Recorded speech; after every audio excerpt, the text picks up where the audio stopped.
Welcome to Peace of Mind for Pet Parents, the podcast by BrightHaven Caregiver Academy. I'm Gail Pope. And I'm Karen Wylie. And together we're here to support you in navigating life with your aging or ill pets. We know how deeply you care for your beloved companions, and we're here to offer guidance, understanding, and resources for this meaningful journey. Each episode, we'll explore topics that address the daily challenges, emotional realities, and choices you face as a pet parent, helping you and your pets find peace, comfort, and joy. Whether it's making sense of a new diagnosis, adjusting to changing needs, or simply seeking a place to feel understood, you're not alone. Thank you for being here with us. Hello, and welcome back to Peace of Mind for Pet Parents. I'm Karen Wylie, here with my wonderful friend Gail Pope. Today's topic is one that touches all of us at some point or another. That is when our veterinarian's advice may not feel right to you and you have questions. So we wanted to take a deeper look at that because I've had that happen many times, Gail, and I'm sure you have as well.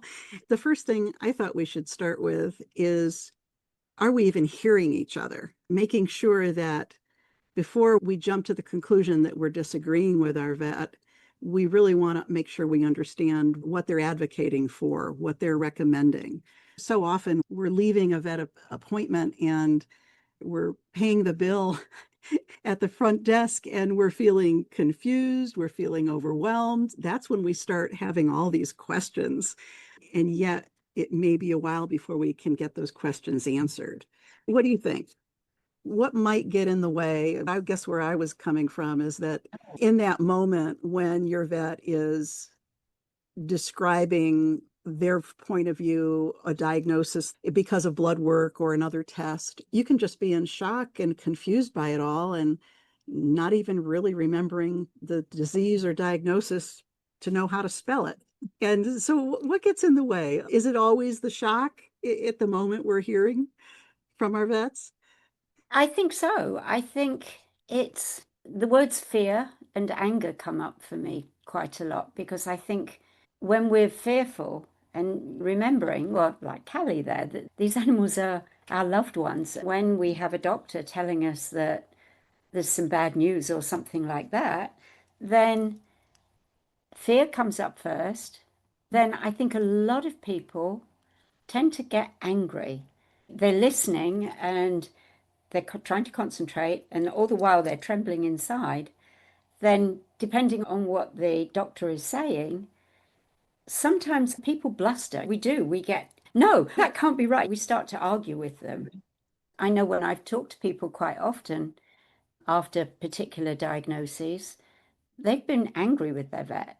And I say, you need to go back into this situation. You need to let all that go. They're doing their best with love because that's the job they do. They're trying to communicate what's going on so that you can work together to help, to rectify, depending. There's so many different types of diagnoses, but just not succumbing to the fear and just getting angry and not getting the information that you really need and making a decision or refusing to make a decision because you can't face it. That could be as simple as an antibiotic prescription that just doesn't feel right to you. And I don't want my dog to have this medicine. I don't know anything about it. You can feel the tension rising. And once it's risen in you, your vet may have, it's very difficult to be calm and gentle with someone who's clearly getting frustrated and angry. Yes, and we're there as the pet parent with all the love we have for our pet that we see almost 24 hours a day, especially when they're sleeping with us. But the veterinarian is coming into the exam room with your test results or a diagnosis or advice. And so they're very focused on the facts, the knowledge that they have, the medical information, Cool. which is their role. That's why we're there. Yet we're coming from a very emotional place. We also want the facts, but we're just at different places in those conversations. If we can't shift to a little more fact finding and ability to ask questions, and the vet can't shift to help us get past the emotional upset or the shock, then that's where we're either like this in the conversation or we're totally missing each other. Either way, it's not going to help your pet nearly as well. So, yeah, the communication aspect for both parties. The vets have a lot more training in communication training Of than course. we do in how to communicate with our vets, but it's so essential. Now, another area I was wondering about where I think can be a source of disagreement is when your vet is advocating for a particular type of treatment and you may disagree. Is that something you've run into yourself, Gail, or with your clients? How do you approach that when they're advocating for something that just doesn't feel like the right move? Again, broad spectrum because Right. it can cover all sorts of different things. I think what I advise clients mostly is be gentle in the conversation, say, that sounds interesting. I'd like to think about it a little more, perhaps. I also am thinking about whatever it might be, acupuncture or something holistic or a different type, a different direction conventionally. But I was wondering about maybe I need to think a little bit more about it. What do you think? Mhm. And just be gentle and kind, add something to the conversation, and then see how the veterinarian feels about that. You can then get a sense as to how open and conversational they are willing or able or want to be with you. And if it comes to it, to say, I really would like to think about it a bit more. I think I need to just go home today and just dwell on it. I think maybe that's the way we should go and sleep on it and just see.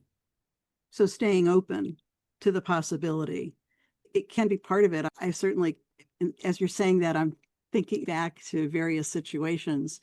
I know I ask why a lot when a vet is giving me information and what they see as the best next step, the best move forward. A lot of them will tell you why they believe that's the best, or else they wouldn't be making the recommendations they are. But I often ask, was there anything else you considered? I like to have a bigger picture of why they're leaning a particular way. Certainly, with some diseases and some diagnoses, there's not that many options. It's going to be narrowed down. But understanding why they choose one road for you to walk down with your pet and not another is something I like to hear because I want to make sure they're really expressing their understanding of me as a pet parent and what I'm able to do and willing to do, that it also is very much focused on my individual pet and not just in general what's a good diagnosis or a good move. Absolutely. You just made me think of another thing, which I know I never ever used to think about it. When you go to the vet, any vet hospital for an exam or whatever the appointment's for, you need to take pen and paper with you because it can be so overwhelming. So even if you just write down bullet points as the conversation goes on so that your brain can remember things. I know it's the most awful thing to go home after a vet appointment or a doctor's appointment too. And the family says, well, did he say? And what about? Yeah, I remember that, but I can't remember exactly what he said or suggested. And that's tough. Yes. So definitely, I think making notes is a really important thing that you. I absolutely agree with you. Of course, we often talk about this, but we didn't say it starting out, is preparing for your vet visit with the questions that you have thought of since Yeah, the last time. Any notes you've been taking as a caregiver in your journal or daily notes where you've been keeping track of your pet and what seems to be stable or if there's any changes. So preparing with those notes and then, as you're saying, bringing that pen and paper to the clinic that so that you're ready to learn from them and to take the information that your vet is sharing. Sometimes it's just so that when you get home and you start having questions that you didn't have before you left the clinic. Sometimes I think about it as I'm driving home. I have a 25 or 30-minute drive from my vet clinic. And that's very often when I come up with my questions. So yeah, having that pen and paper available and being able to even know how to spell the disease or diagnosis. Some of these diseases that are able to be identified now and treated can be 7, 8 syllables. If you haven't been down that particular road, it's like, can you spell that? Exactly. You've just made me think of something else. It's really making a comparison because I work as mostly with classical veterinary homeopaths. So my work with my vets is done on the telephone by appointment. So again, there are very often times, whether conventional care or holistic care, that you can be working with a telephone appointment. It's crucial that you actually keep a file or a book of notes because the first question is, how is your animal? What's going on? How has he been? When did that happen? When did this start? You have all of those kinds of questions. If you don't have notes, you're really not going to do a good job. If you can't do a good job, then your vet can't do a good job. And your pet will suffer because you can, Suffering, you're definitely suffering. yes, because you're the advocate for your pet. So you have to, and part of this is feeling confident when you are in the appointment with your vet. This is something you and I've talked about before, is that we were both raised at a time when your physician, the health, and your doctor knew everything, and you were to be deferential. Your personal health care as a person was in their hands. Somehow you weren't expected to have any responsibility Yeah. at all. And that can be carried over to your veterinarian as well, where you are deferring to the medical knowledge they have. That's why we're Absolutely. going to them, because of the letters after their name and the knowledge they have. But that's no reason for you to not ask questions and for you to not present information. Sometimes it means taking photographs of your pet along Yeah. the way, along the caregiving journey, or taking video to show if there's a change in their movement that might not be visible when the pet is brought to the clinic and their adrenaline's pumping just like yours, and they don't display the same concerns that you have at Yes. home. Another important thing here that I'm sure most people realize anyway at this point is that doctors and veterinarians alike these days very often only have a certain amount of time allocated for an Yes. appointment. So, whereas when I used to go to either the doctor or the vet years ago, it was fun and friendly and family. We'd chat and they'd ask how the children were. It was that kind of a relationship that we developed. But these days, practitioners don't have the time. In big clinics, smaller clinics, definitely sometimes they do make a little more time. But if you're not organized with your thinking and what's been going on, the pressure can be enormous once you're face to face with being asked questions and you can't quite remember the answers. Karen, your volume's gone. I can't hear you. That was due to Miss Callie reaching for the microphone. She turned me off. Actually, at this point, I would like to say that if I look to be sitting strangely, it's because three-quarters of my chair is being taken up by Percy here. So if you see my arm moving, I'm stroking him and hoping that he might slide back a bit. Okay, let's see. Were we? Yeah, where were we? What was I going to say? I think that depending on each individual clinic these days, there's various intake procedures. Yeah. So you can be taken into an exam room and your vet tech or veterinary nurse will be doing the intake, asking you all the questions about why you're there. If you're there just for an annual exam, they're still going to go through a particular slate of questions to cover all the bases. I find that's the procedure at my clinic. I basically tell all of this information to the tech, who then takes the pet to a back exam room where my vet then interacts with the animal. And then my vet comes in to talk to me about any findings that Wow. she has. So I then find myself saying, were you told about this? Were you told about that? There's a few things that I consider to be the most important things I want to make sure she was keeping in mind and had been told. So my point here is that sometimes it's not just the communication between you and your veterinarian, but you could have communication going through a third person or being loaded into the computer, perhaps in different words than you expressed it.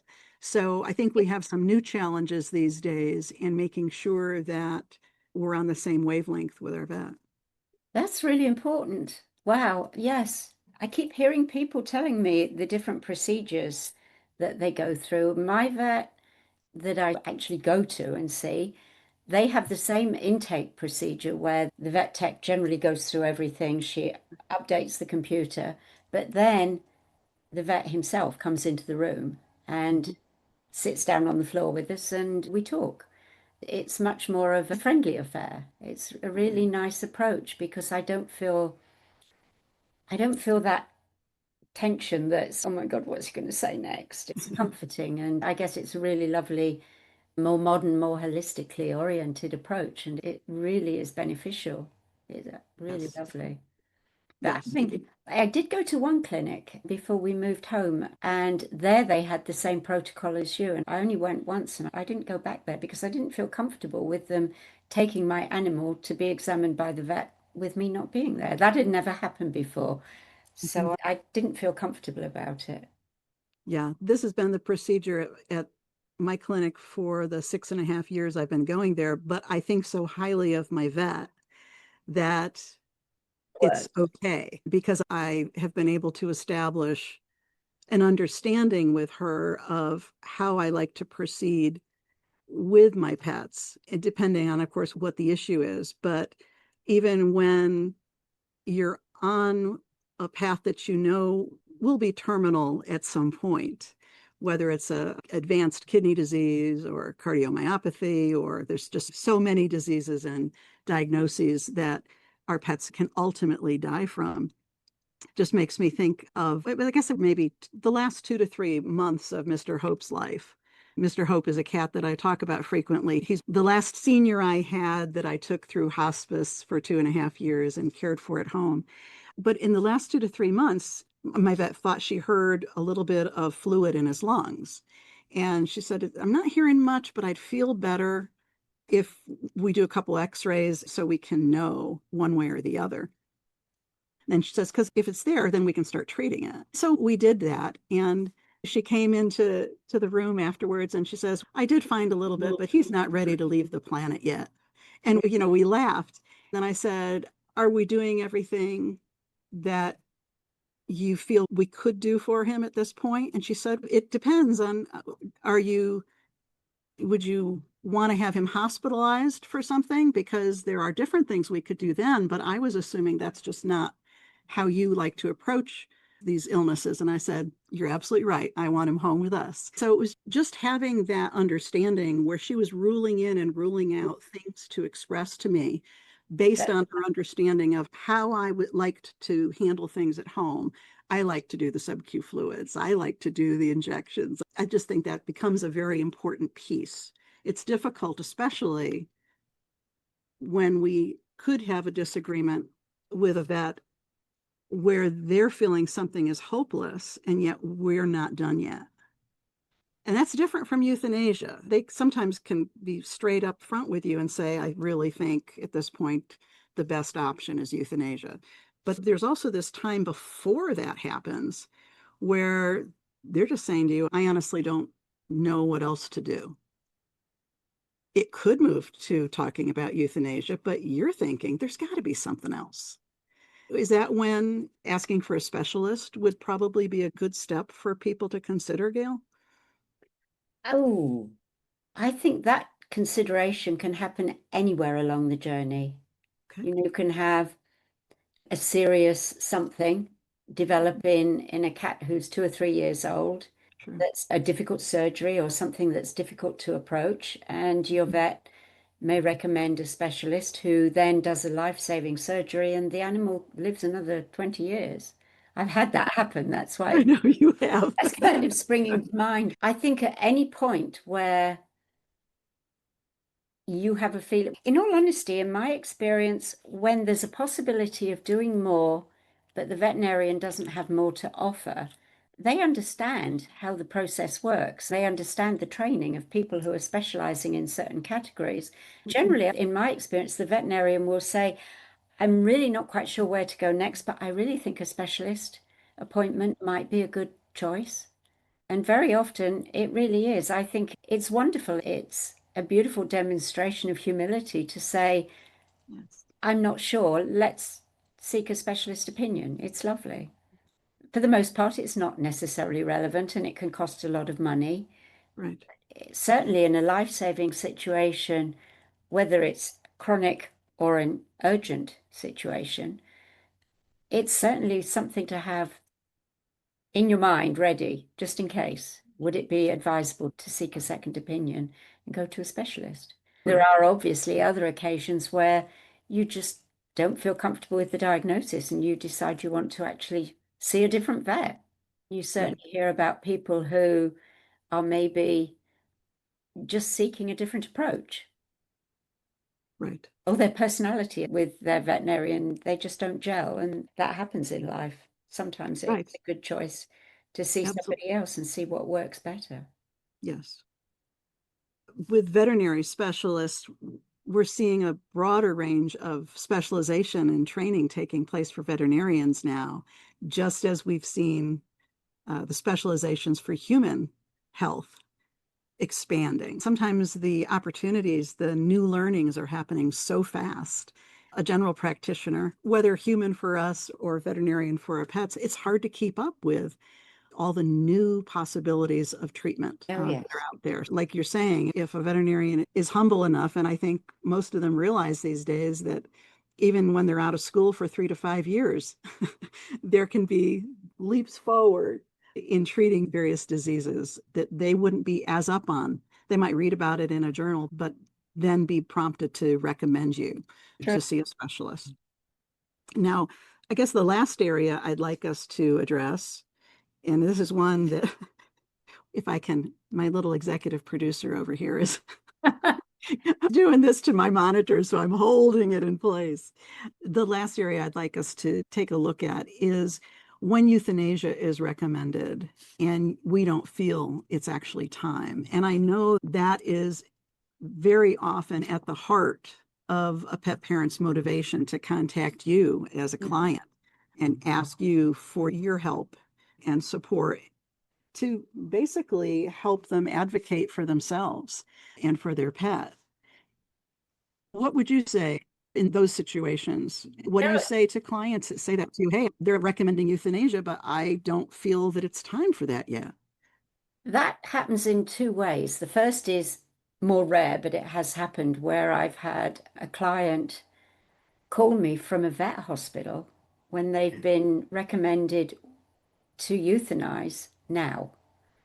And they've been in a total panic because they don't want to do it. So they've actually telephoned me while they're at the vet hospital, which is a difficult, very difficult situation. But I've always counseled them then to be sure that it would be safe to take your animal home. Can they breathe okay? Is there anything acute that's going on that does need urgent attention? We can look at that differently. But if there's not, first thing I would say is please let go of your anger, your fear, your frustration, and deal kindly with your vet. Explain to them that you need a little more time. They may feel that it's time to euthanize, but you're not ready yet. All being well, you would like to just take him home. So you've got at least 24 hours to think about this, be with your family, and make that decision so that it's in your own time and you will be comfortable with it. I think that is the very best approach that we can do. And I think most veterinarians understand that. Anyway, sometimes people will bring an animal home with oxygen, with whatever it needs to support them, and then take them back the next day. Or by some miracle, they found a different way forward and the animal has suddenly done much better. We just Right. don't know what's going to happen, like a swan song. And then you're so glad you didn't miss it because it's just so heartwarming to see an animal flower again for a short time before they finally leave our planet. So, yes, I think it really is taking the time, whichever, whether it happens as an emergency at the hospital or just as a something for you to consider. If you can't talk to your veterinarian about it because they're so busy, they make the recommendation and you go home. So, yes, reaching out to somebody who has been trained in the world of hospice, and they are so well equipped to understand the grief that is welling up inside of you, the fear, the panic, the, oh my goodness, what am I going to do? They can help you. Those kinds of conversations are so important to be able to have with someone who truly understands what's going on and can ask the right kinds of questions so that you explore your options and come to the conclusion, yes, I agree, I'm taking him back, or no, we're going to take this gradually and slowly. He's okay. If I ask him at the moment, how are you feeling? He'd say, I'm fine, where's dinner? Yeah. Doesn't sound like euthanasia's quite ready. We're not ready. Exactly. You're saying the pet perspective is important to take a look at, huh? Exactly. You have to bring the animal into the conversation, and it's not about them. I think that's probably the most important thing. There's more of us here than just you and me deciding whether we're going to euthanize our baby here. Let's bring him into the conversation and look at how he is. He may be close to the end of his life. He may not be eating anything or very much. There may be all sorts of things going on, but looking beyond those things, Mhm. how is he? Yeah. How does he want to die? And right now, Yes. sometimes it may be yes, and sometimes it may be no. Right. Sometimes there may be a lot deeper reasons. You may not be actually able to cope. You could be Yes. elderly with a very large dog, and you simply don't have anyone to help you. There are occasions where it absolutely is, and the vet may be seeing that you're at the end of your rope and you actually can't cope. That's Right. why they're making the recommendation. As you're saying, I think it's a yeah, big subject. it is a big subject because there could be so many reasons for their recommendation. I believe one of the things we do want to talk about in depth in a future conversation is about hospice care, Yes. which is something both of us believe in doing for our pets for as long as possible. But neither one of us, when we were providing hospice care at the beginning, knew that that's the word to No. describe what we were doing. We did it for years. Hospice is defined differently. For some, I just want to mention this for our listeners because the last couple of years we've had several of our students at Animal Hospice Group talk to us about trying to find a veterinary clinic that offered hospice care for a pet that was declining. They would be looking at the websites, the descriptions, and the clinics would say they did hospice care. But when they pushed for it, it was more of an quality of life evaluation on the spot where euthanasia could be offered immediately, also on the spot. So hospice care is not that. No. Hospice care is allowing your pet to enjoy its life for however long they can be with you, providing the supportive care to allow for that for you and your pet. Yes. So, as we're thinking of how to close down this particular conversation today, Gail, what are some of the things that you're thinking are the key takeaways for our listeners here to be keeping in mind? I guess the first thing I wanted to mention is that if a diagnosis or a recommendation doesn't feel right to you, it's just a signal to slow down and communicate with your vet and start with listening to your vet, making sure you understand them, but also listening to yourself, your intuition and your gut about what's right for your pet. What else would you add?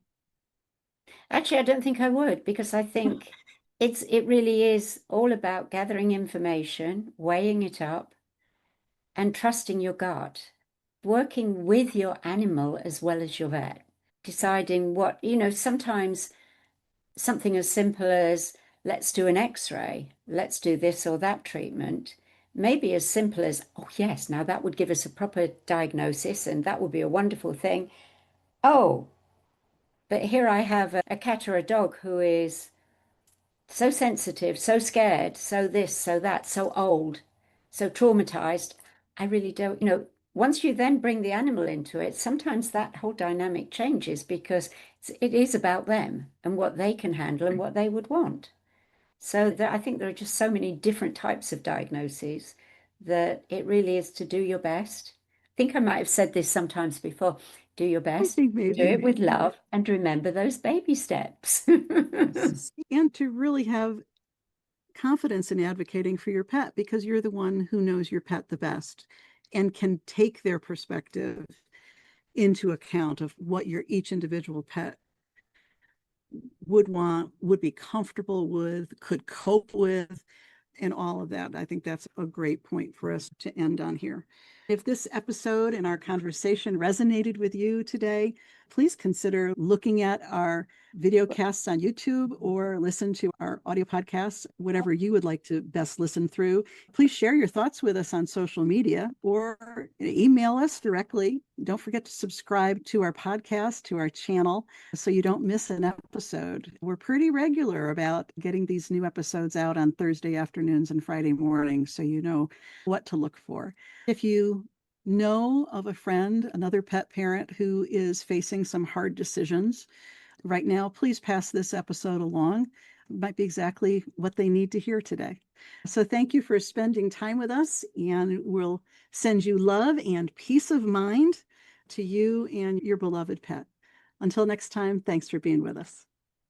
Thank you so much. Thank you for joining us on Peace of Mind for Pet Parents. We hope today's episode has offered you support and insight as you care for your aging or ill pets. Remember, it's not just about the end, it's about living well at every stage of life. To continue your journey with us, explore more resources at BrightHaven Caregiver Academy's website, brightpathforpets.com, where you'll find guides, assessments, and a caring community of pet parents like you. Until next time, may you and your pets find comfort, connection, and peace in every moment. Take care.